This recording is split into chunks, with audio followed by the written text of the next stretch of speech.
This is The Art of Thought, episode 15, recorded on October 31st, 2018. Happy Halloween, everyone. My name is Kweku. I hope you guys are having a great day. Now, in this episode of The Art of Thought, I'm going to be covering something different. As much as I have a technology show, which I'm not really doing too much right now, I'm going to be talking about something that I've been quite interested in, and I'm sure if you are a tech journalist or any technology enthusiast like I am, you'll know that October has been a rough month for our wallets. Now, October has been filled with tech events like crazy. Just crazy. I think Apple had 2 of them. Correct me if I'm wrong. Let me double check. I think Apple had 2 tech events alone. Apple just had their last one yesterday, and that was announcing iPad Pros, Macbook Air finally, Mac Mini finally. Apple just had those things. Then we had Samsung have events. I believe Samsung had its event either at the end of September or during October this month here. And then we had just Oculus talking about their Oculus new headset, their untethered headset. We've had so many products of technology just being announced left and right. Phones, we had OnePlus announcing their OnePlus 6T device, which has like the teardrop notch is what I call it, because it's just like a little nub at the top. It's not like taking up a ton of space. It's actually quite a compelling product. It's for $549, I believe, starting. It's a really good product. In fact, I might actually pick one up when it goes on sale tomorrow. But yeah, it's been a very interesting tech week, tech month, a month of technology. There's been so many things, and if you like technology, you like all of the big 3 giants, Google, Microsoft, and Apple, your wallet is gonna hate you this month because there's so much coming out. And on top of technology, even though gaming is not necessarily technology, but it is technology. What you play it on is technology. We had Red Dead Redemption 2 come out a couple days ago, and that has been a huge hit. I believe it came out on Friday of last week, and that has been a huge hit with everyone. In fact, you go on Twitch, it's still like number 4 on Twitch's top games categories. It's been a rough month for everything. There's been so much stuff coming out. We had like a dry September where nothing was coming out, and now we're getting the newest and greatest of every device.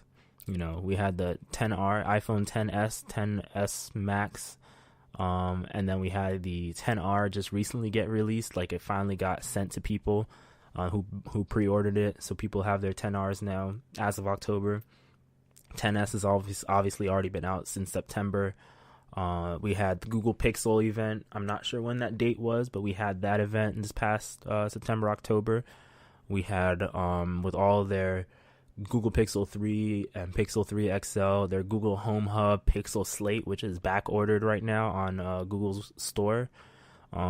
We have Apple's event, which is what I'm going to cover first. We had Apple's event that they announced 3 devices that were refreshed. And so let me just jump into it. First things first, I will jump into one of the ones that a lot of people wanted to see first. They wanted a refresh MacBook Air, and they finally delivered. There's been some gripe about this device still, as usual, because it's technology and it's Apple. One thing I've heard from the likes of tech journalist Paul Thurrott is that Apple's prices across the board have gone up, and it's rough, but I understand based off of watching the podcast What the Tech with Andrew Zarian and Paul Thurrott, that Andrew's side of things, where he walks around New York and he just goes to a little bar after work and he sees people with MacBook Airs, MacBook Pros, some of the older ones even, and they don't complain. They don't care about the specs. Now, what I'm saying about this is because the new MacBook Air, which I wish I could show you guys this, but I can't because this is audio only. The new MacBook Air, it comes in a 13-inch variant only. Does not have an 11-inch variant, which is one thing that I just noticed. Yeah, it doesn't have a smaller version. It's only 13 inches. It's got Touch ID, so it's got a little nub on the keyboard on the top right that as a Touch ID sensor with their T2 chip, I believe is what it's called, security chip. It's got the base model is Touch ID. They both have Touch ID. It comes in 3 variants. It comes in space gray, gold, and silver, which is basically all the colors that iPhones pretty much have. And all their devices pretty much have these colors now. And it's 1.6 gigahertz dual core processor, Intel processor with turbo boost up to 3.6 gigahertz, 128 gigabytes of storage, and then the big brother, 13-inch one. The big brother versions, they're both 13-inch, is 1.6 gigahertz dual core up to 3.6 starting. And it actually, you know, it looks like they upgraded this thing. It looks like a different price now. That's very interesting. Boost up to 3.6 gigahertz, 256 gigabytes of storage. So the difference between the two is, so far when you're about to select it, is that they now have Retina displays, so they're now the same on par displays as their MacBooks, MacBook Pros and regular MacBooks. They're all about similar now. The resolution of 256 by 1600, so 2560 by 1600, which is pretty nice.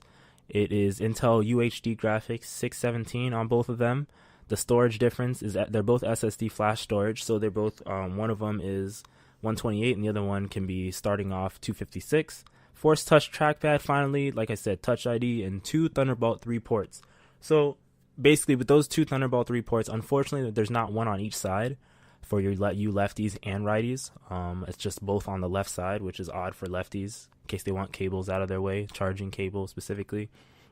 But let me click on this the starting configuration here, and it says here that it is a dual core 8th generation i5 with boost up to 3.6. Comes with 8 gigabytes of RAM, which is nice, and it goes all the way up to 1.5 terabytes SSD for $1,200 extra from the base model. So if I click on that, 1.5 terabytes, and you can get 16 gigabytes of RAM, which goes up $180 from the 8 gigabyte. And then total your price will be $25 on the education, at least. I'm looking at the education one. In fact, I should probably not do that. Your total price will be quite expensive. It'll be about $2,600 for the total one. Let me see right here. Go back into the regular one. I could have sworn the other day that it said it was an i3 processor, and now it says it's an i5, so I'm not sure what's going on there. But people are saying that these processors, because it's a 1.6 dual core, these are Intel's Y series processors, which are way less powerful than Intel's traditional, I think, U series processors. I believe that's what the series processors are. Yeah, it is $2,600 for the maxed out MacBook Air base model. And you can the base model cannot go to an i7. If you want an i7 in your MacBook Air, which I don't know why you would when you could just get a MacBook Pro, starts off at $1,400, and then you can get a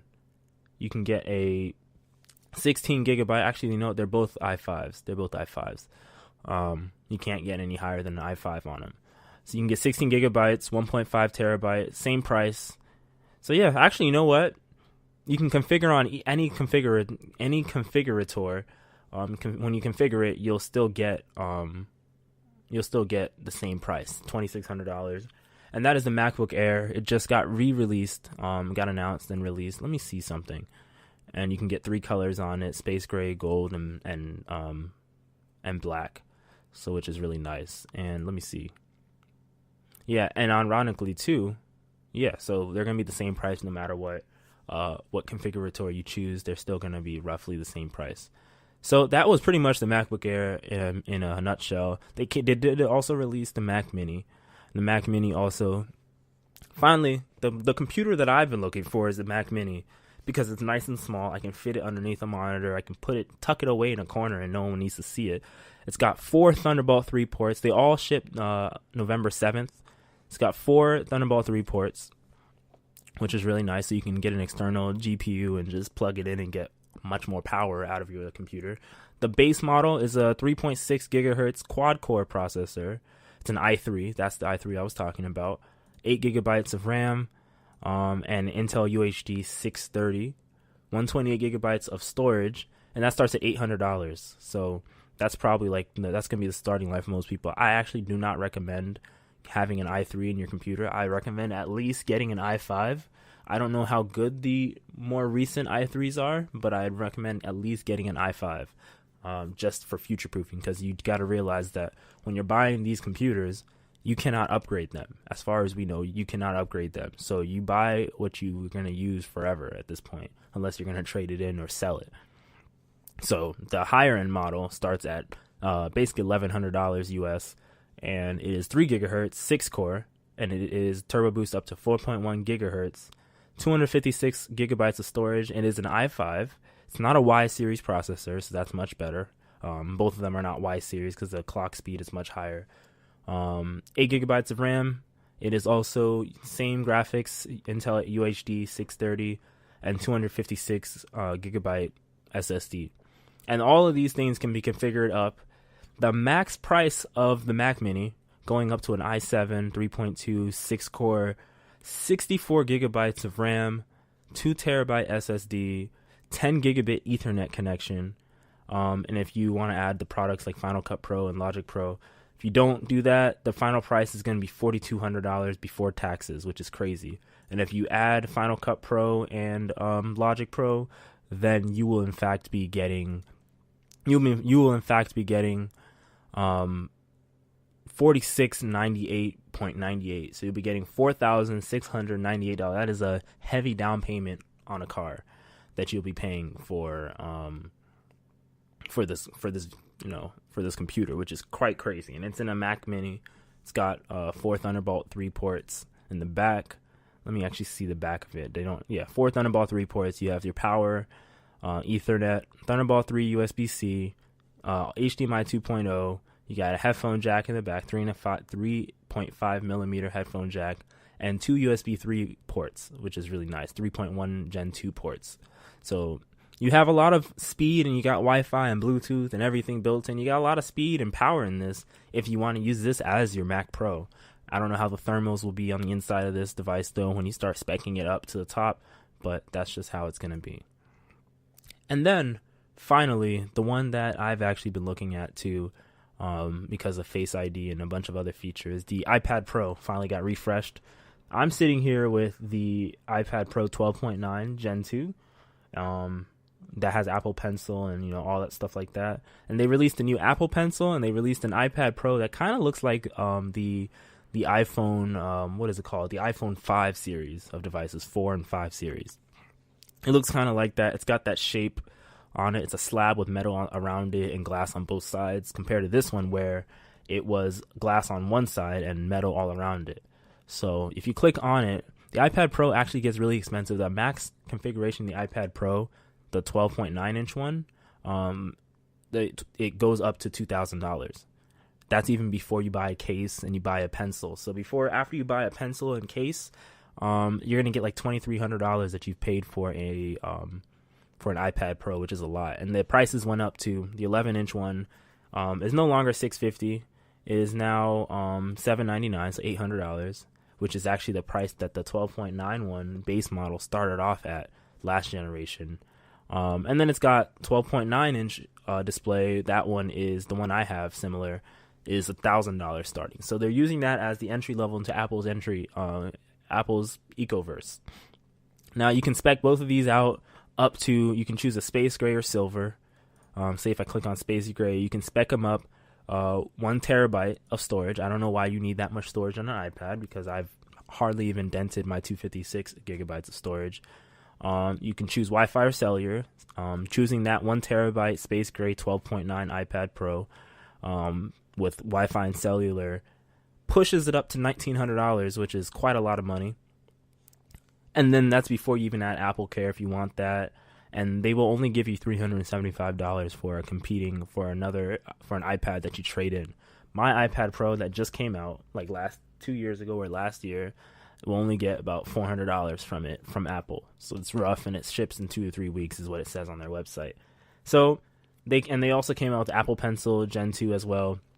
And Apple Pencil Gen 2 allows touch gestures in a way, so you can double tap on certain apps to do certain things. I think they gave an example in Photoshop where you can double tap to zoom in and out, and some other things you can double tap to do things. I bet you can even take a picture with it. They changed the port finally. They changed it to USB-C. So it is USB-C now. They give you a charging cable and an 18-watt USB-C adapter. So it's no longer Lightning. They're slowly shifting away from Lightning. And I believe that the next year iPhones will also go away from Lightning and they'll be USB-C. It's a rumor, but I'm pretty sure at this rate, since all their computers are USB-C and their headphones are pretty much USB-C and Bluetooth, they're going to go away from, or USB, their headphones are rather Lightning that include with iPhones, but I'm sure they'll go to USB-C. The one thing that you can see about this iPad Pro is that it doesn't actually include a headphone jack. It's all Bluetooth or USB-C, and I don't even think Apple sells a USB-C headphones at all. So you're on your own when it comes to that. They don't come with a USB-C headphones. They don't come with a USB-C to headphone jack, traditional headphone jack adapter. I don't think Apple even sells any of those adapters. So you would have to go elsewhere like Belkin to find one of those. But aside from all that, it is a nice device. And if you like Face ID and you like Animoji and all that stuff, and you like to do things on the go without using a traditional computer like a Mac or like a PC, then this could be the right thing for you. The one configuration that I would say to people that I would definitely choose over anything else, because 1 terabyte and 512 is too much storage, is I would just go with 256 gigabytes, $1,300, even though that's the same price as a MacBook Pro. If you only want a tablet, I say the 256 gigabyte Wi-Fi only maybe model might be the best one, and that will be $1,149 US. So I know this was a little jam-packed with information, but you can take a look at all that stuff on Apple's website, and I was just curious talking about it with some friends about how expensive things have gotten from Apple. They've raised the bar on prices. Their phones cost, their iPhone XR or XS Max, the Max configuration costs as much as a laptop now. And their iPad Pro, they're comparing it to an Xbox One S in terms of power. And they're saying that it's just as powerful as a One S Xbox gaming console that runs games like, just Forza Horizon 4 and all that stuff. So it's crazy. And these are not even 4K tablets or anything like that. These are just regular tablets that can shoot 4K. In fact, let me make sure it can actually shoot 4K before I even say that. So far I don't see anything about shooting 4K video recording. Yep, it can shoot 4K at 30 or 60 FPS. My watch is going off like crazy, and it can do portrait lighting and everything because it's got the true depth camera on the front. So anything you could do on your iPhone 10 and up, you can do it on this one, all with no notch but thinner bezels, even though it still has bezels because it's a tablet and I feel like you need somewhere to hold. But yeah, that was the iPhone, or not iPhone, that is everything that was announced at the Apple event. Now I'm going to move up to OnePlus. Okay, so OnePlus, the company OnePlus that we all love, they had an event on October 29th, and it was announced their OnePlus 6T. That device is very compelling for anyone who likes Android and doesn't mind not having a stock experience, because the price is so good for this phone. The OnePlus 6 by itself, the one that came before it, is now $529. They lowered the price. And you can get the OnePlus 6T, the new one, that will ship soon. You can pre-order it tomorrow, or basically tonight if you're in the East Coast. You can pre-order on the East Coast 9 a.m. November 1st. The OnePlus 6T, I might actually do that. And you can buy it. And when you buy it, you can see here, prices range for the OnePlus 6T, $549, $579, and then $629 for the topmost model. And the lowest $549 model is 6 gigabytes of RAM, 128 gigabytes of storage, and also it comes in mirror black color finish. And then mirror black color finish and 8 gigabytes of RAM jumps it up $30. And then if you go to midnight black, it's the same price, but if you want 8 gigabytes of RAM and 256 gigabytes of storage, it's $629. Personally, for me, if I'm not sure if this thing has a micro SD slot, because if it does, I would only need at most, since it's already pretty cheap compared to modern smartphones out there, I'd probably just go with mirror black or midnight black at $579 as my choice for phone. But it's a really nice looking device. It's pretty much similar to the last one. There's not much difference. Let me actually click on it to see more. I want to see the tech specs. There's not much difference in it. It's got 16 plus 20 megapixel dual camera on the back. They call it an optic AMOLED display, 6.41 inch display. The latest Snapdragon 845 and up to 8 gigabytes of RAM and 256 storage. The compelling thing, if you love cutting edge technology, is that this phone comes with an in-display fingerprint sensor, which is amazing because no phone has that right now other than its parent company. So it's an actual release phone. And this phone is also going to be advertised with, I believe they said T-Mobile. They're teaming up with T-Mobile to get it out there more compared to their previous one. So they're going to get a lot of exposure on this one. Hopefully that makes the next one have even more research and development put into it. It's got face unlock. I don't know how secure. In-display fingerprint sensor as your unlock options. And obviously they're also going to have like the gestures for Android. It's a 19.5 by 9 aspect ratio, so you can kind of go close. It's a little taller screen than the Samsung Galaxy S8 or S9. Because that one I think is 18.5 by 9. Yeah, it's got a lot of cool features. NFC, the one thing it doesn't have in it though is I thought so. Siri, I did not ask you a question. The one thing that it doesn't have that a lot of people think that is not good is that it doesn't have the IP ratings for water resistance in it. So it's not really good for water. But the thing is, if you just keep your phone in your pocket, chances are you'll be fine. It's got Bluetooth 5. It also does not have wireless charging built into it, which is kind of rough. I'm surprised. But I can get away with it because personally for me, I don't actually use wireless charging anyway. I had wireless charging devices and I don't use it. In the box, you get a 6T, OnePlus 6T, the phone. You get a screen protector that is pre-applied because it works. The pre-applied one works better for the fingerprint sensor that's built in the display. They say that if you use some third-party screen protector, that it could mess up the fingerprint recognition. I'm not even saying it right. You get a case, a cheap case, probably like a flimsy case. You get a fast charge Type-C cable and power charger, power adapter. You get a welcome letter, obviously the SIM tray ejector, Type-C to 3.5 millimeter headphone jack adapter. So since you just heard me talk about the iPad Pro, if you have this device and an iPad Pro, you'll probably be able to use the same adapter, hopefully, on both ones. So that would be really nice because it does not have a headphone jack compared to their OnePlus 6. So I think pretty much it's about the same as the OnePlus 6 as far as I know. And so if you want a headphone jack and you don't care about having a teardrop notch and you don't mind the regular notch, then just get the OnePlus 6. It's cheaper. It's $529. And it goes up to, let me see. Yeah, it goes up to $629 as well, the OnePlus 6. So honestly, and they have more color choices. You have a silk white version for the OnePlus 6. So the choice is all yours, whatever device you want to get. There's a lot of, choices out there for people in terms of smartphones nowadays. And so, there's been a lot of technology released. There's been Red Dead Redemption 2 for consoles now that got released. I haven't been able to get my hands on playing it just yet, but it's been very, very rough on pockets. So all these things cost too much money for all of us average people. And then one thing that I wanted to leave you guys with is that it says, I'm looking on Engadget, and it says there's a phone called the Honor Magic 2 is a phone. Everyone's trying to get rid of notches, to figure out their own method of getting rid of notches.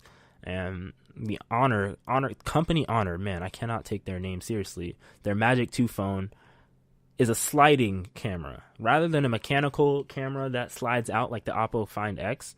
You can actually slide the phone back just a tiny bit, the back of it up a little bit, and it's pretty much an all display device with very little bezel as far as I'm seeing in this picture. And then when you slide the phone up is where you get access to it's not mechanical, you have to manually do it, is where you get access to your cameras and your sensor and your ear port where you put your ear to talk on the phone. and it also is at the top of the phone. So there's a lot of things coming out. Last thing before I let you guys go is that the Samsung, I think it's called the Samsung Galaxy A something, A8 or A4 or whatever it is the quad camera phone that Samsung released recently, just like a month ago or maybe a couple weeks ago. That phone also came out, and it is also very competitive in terms of pricing. I believe it's right on like $600, but I don't think you can get it in the US. But yeah, so there's so many phones, so many things coming out. Games like crazy are coming out. Nintendo has a Nintendo Direct tomorrow for Smash Brothers. It's a 40-minute long Direct talking about what they're going to do with Smash Brothers come December, because it is coming out in December. Diablo 3 Eternal Collection came out on the Switch, or it's coming out on the Switch I believe it's coming out on Saturday. I think that's when BlizzCon is, or Friday is when BlizzCon starts. So that's a thing. We have Smash Brothers, Super Mario Party just came out for Nintendo's side of things. Forza Horizon 4 came out like a couple of weeks ago. We have a lot of games coming out now, and it's getting pretty thick in things. And Spider-Man also just got its DLC. There's a lot of technology-based things. If you like games and technology, there's a lot coming from your wallet if you can afford it. And your wallet's going to hate you for it. Even your credit card bill is going to be crazy if you get carried away too easily. But let me just end it right there. There's been a lot. It was a rambly podcast, but I just wanted to, talk about all the craziness that has been happening in the world of technology lately. In this month alone, there's been so much pixels, and just everything is camera based. There's so much going on. And now we have the SEMA. It's a auto show that's going around right now, and Mazda's supposed to also announce their next generation Mazda 3 car. I almost said device car. So, as always, if you like technology or anything related to anything, you can follow HeluxMedia.com to see more podcasts that I have done. And take care, everyone.